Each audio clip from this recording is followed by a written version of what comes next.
अब बात उस रिपोर्ट की जिसने नेतन्याहू से लेकर बाइडेन तक सबको डरा दिया है। इजरायल के कमांडर ने एक तरह से ऐसी बात कबूल कर ली कि अमेरिका भी इजरायल से कहने लगा है अब तुमसे ना हो पाएगा। हमास के खिलाफ इजरायल का ग्राउंड ऑपरेशन अब बुरी तरह फंसता नजर आ रहा है।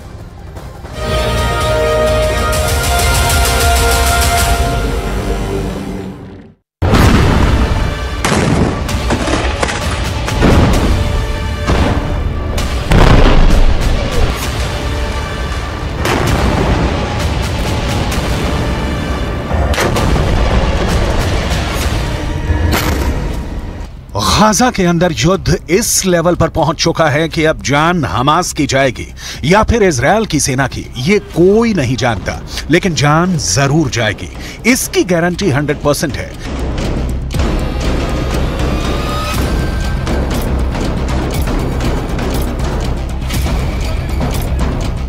ये गाजा में क्लोज क्वार्टर बैटल का वीडियो है, यानी कमरों में लड़ा जाने वाला बहुत करीबी युद्ध।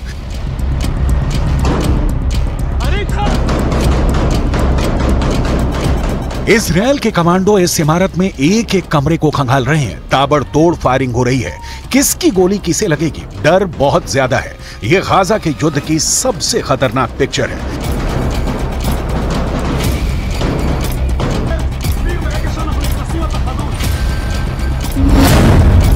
लेकिन इस बीच एक बड़ी रिपोर्ट आई है जिसके मुताबिक गाजा में युद्ध अगले 2 महीने तक खत्म नहीं होने वाला, यानी जनवरी और फरवरी के बाद हमास मार्च में भी जिंदा रहेगा।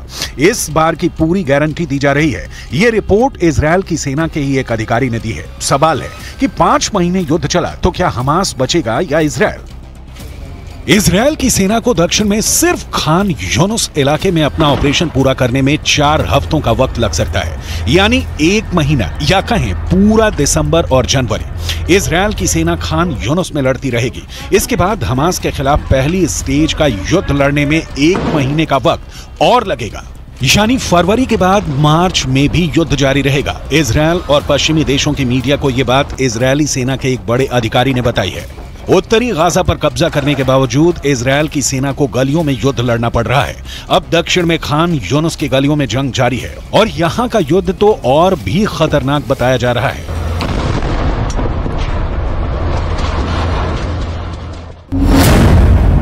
कुल मिलाकर समझिए कि 7 अक्टूबर को शुरू हुआ युद्ध अब भी जारी है। यह युद्ध 7 जनवरी तक भी चलेगा। यह युद्ध 7 फरवरी को भी होता रहेगा और इसके बाद यह युद्ध 7 मार्च को खत्म हो जाएगा। इसकी कोई गारंटी नहीं है, यानी इजरायल और हमास की जंग 5 महीनों से आगे जाएगी। अब इजरायल की सेना के अधिकारी ये बात बता रहे हैं। इजरायल को इसी बात का डर है कि अगर मार्च तक हमास जिंदा रहा तो उसकी बहुत आधुनिक मानी जाने वाली सेना की इज्जत मिट्टी में मिल जाएगी। पहले ही 2 महीनों के अंदर इजरायल और हमास के युद्ध में बहुत ही खतरनाक टक्कर देखने को मिली है। हमास के एंटी टैंक दस्तों ने इजरायल की सेना की नींद उड़ा दी है, इसमें कोई शक नहीं। बंधकों को छुड़ाने वाले सीज फायर के बाद इजरायल हमास पर 10 गुना तेज हमला करेगा, ये सब जानते थे। इजरायल ऐसी हर कोशिश करेगा जिसकी वजह से हमास के पास ना बचने का रास्ता हो, ना भागने का। लेकिन अब जो टक्कर देखने को मिल रही है उसमें हमास के एंटी टैंक दस्तों ने गाजा के हर चौर, हर गलियों में इजरायल की सेना पर हमले तेज कर दिए हैं। इजरायल की सेना अपना टैंक किस गली में ले जाए और किस में नहीं, और किस गली में जाकर उस पर हमला नहीं होगा, ये गारंटी कोई नहीं दे रहा। बिस्मिल्लाह अल्लाह।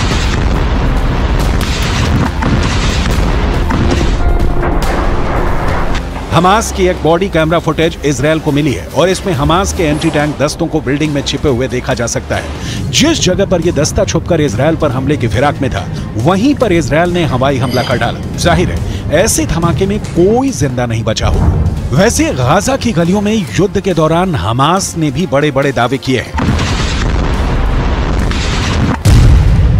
हमास का दावा है कि उसने इजरायल के 180 टैंक और बख्तरबंद गाड़ियों को हमले में फोड़ दिया है। गाजा से लगातार ऐसी तस्वीरें आई हैं जिसमें इजरायली टैंक पर घात लगाकर हमले किए गए। इजरायल ने खुद माना है कि अब तक ग्राउंड ऑपरेशन में उसके 70 से ज्यादा सैनिक मारे जा चुके हैं, 250 से ज्यादा सैनिक जख्मी हुए हैं।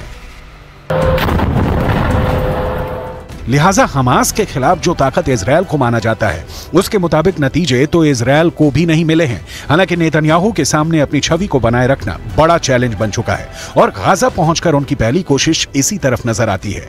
अब जैसा युद्ध चल रहा है उसे देखकर लगता है कि इजरायल को बाकी बंधकों को लेकर ज्यादा फिक्र नहीं है। ऐसे में आगे की लड़ाई और भी खतरनाक होगी। अब इजरायल के ऊपर बंधकों वाला प्रेशर भी पहले के मुकाबले काफी कम देखा जा रहा है। इसलिए इजरायल का पूरा फोकस अब हमास को खत्म करने पर है। 2 महीनों के युद्ध के बाद इजरायल की सेना ने जो टारगेट तय किए उसमें से कितने पूरे हुए, इस पर नेतन्याहू की पैनी नजर है। 2 महीने के युद्ध के बाद इजरायल को क्या हासिल हुआ? गाजा पूरी तरह तबाह हो चुका है। 18,000 लोग इजरायल की बमबारी में मर चुके हैं, लेकिन इजरायल पर रॉकेट अब भी दागे जा रहे हैं। गाजा पर हमास का कंट्रोल बाकी है। हिजबुल्लाह के साथ इजरायल का उत्तरी बॉर्डर यानी लेबनान का फ्रंट अब भी एक्टिव है। अमेरिका इजरायल की मदद कर रहा है, लेकिन सीधा इस युद्ध में शामिल नहीं होना चाहता क्योंकि वो यूक्रेन में भी एक्टिव है। ईरान के समर्थन वाले मिलिशिया इस वक्त इजरायल और अमेरिका दोनों पर हमले कर रहे हैं और इन सबके बीच हमास अब भी जिंदा है, यानी जिसे इजरायल पूरी तरह से खत्म करना चाहता है वो अब भी इजरायल से लड़ रहा है।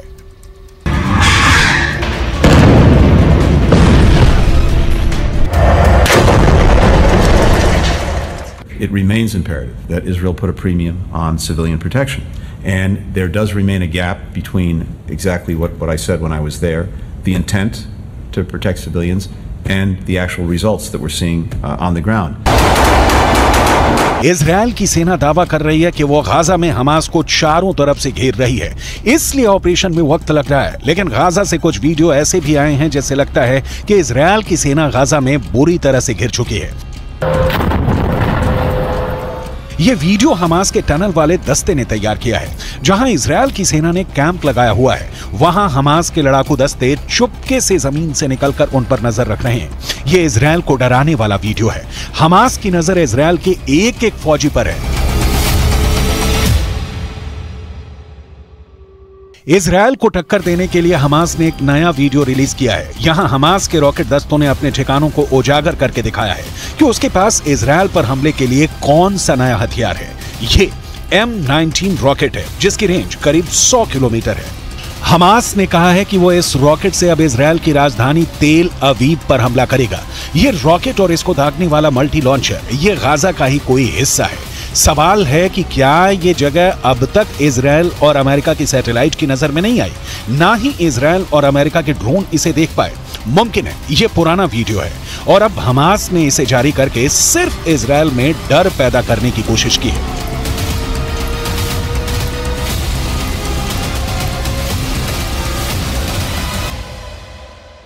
गाजा के अलावा इजरायल के लिए उत्तरी बॉर्डर बड़ा खतरा बन चुका है। ये लेबनान बॉर्डर पर इजरायल की बड़ी पोस्ट है और यहां हिजबुल्लाह ने एक एंटी टैंक मिसाइल से हमला किया और फिर देखिए क्या हुआ। पहले धमाका, फिर पोस्ट का बड़ा हिस्सा ढह जाता है और आग लग जाती है। हिजबुल्लाह की तरफ से ऐसे खतरनाक हमले इजरायल की सेना लगातार झेल रही है। जब इसके बारे में नेतन्याहू से पूछा गया तो उनका जवाब भी गौर करने वाला है। सैनिकों के बीच इस तरह के सवालों का जवाब कैसे देना है नेतन्याहू बहुत अच्छी तरह से जानते हैं। कि אם חיזבאללה יבחר לפתוח במלחמה כוללת, אז הוא במו ידיו יהפוך את ביירות ואת דרום לבנון, לא רחוק מכאן, לעזה ולח'אן יונס। हिजबुल्लाह हो, हूथी हो या फिर हमास, इजरायल के लिए खतरा साफ है और बहुत बड़ा है। हमास अगर मार्च तक जिंदा रहा तो ये युद्ध पलट सकता है। ये बात नेतन्याहू भी जानते हैं। उनके सामने दबाव बहुत ज्यादा है कि युद्ध को जल्दी से जल्दी खत्म किया जाए, जल्दी से जल्दी बंधकों को छुड़ाया जाए और जल्दी से जल्दी हमास को खत्म करने का ऐलान किया जाए। अगर वो ऐसा नहीं कर पाए तो ना सिर्फ दुनिया में बल्कि घरेलू मोर्चे पर भी उनकी बहुत ज्यादा बेइज्जती हो जाएगी।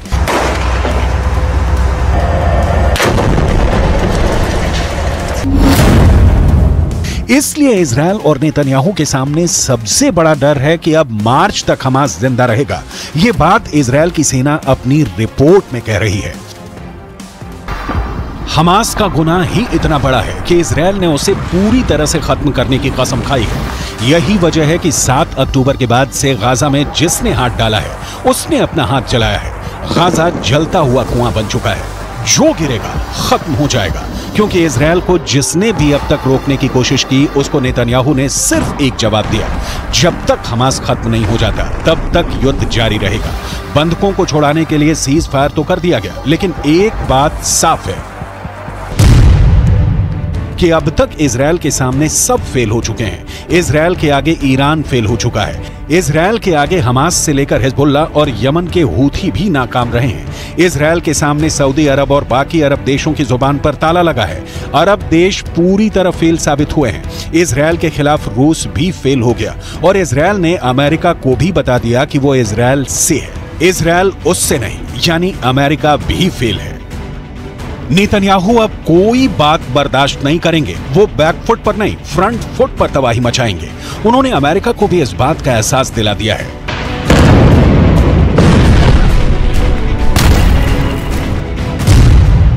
कि हमास को खत्म करने तक बिल्कुल नहीं रुकेंगे। हमास की मौत 100% पक्की है, ये नेतन्याहू की गारंटी है।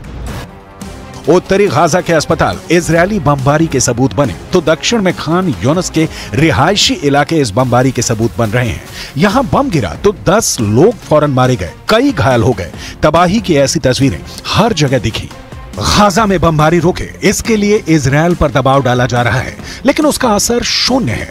इजरायल को अमेरिका से मिल रही मदद इसका सबसे बड़ा सबूत है, जो फिर से सीज फायर की कोशिश के आगे दीवार बन चुका है।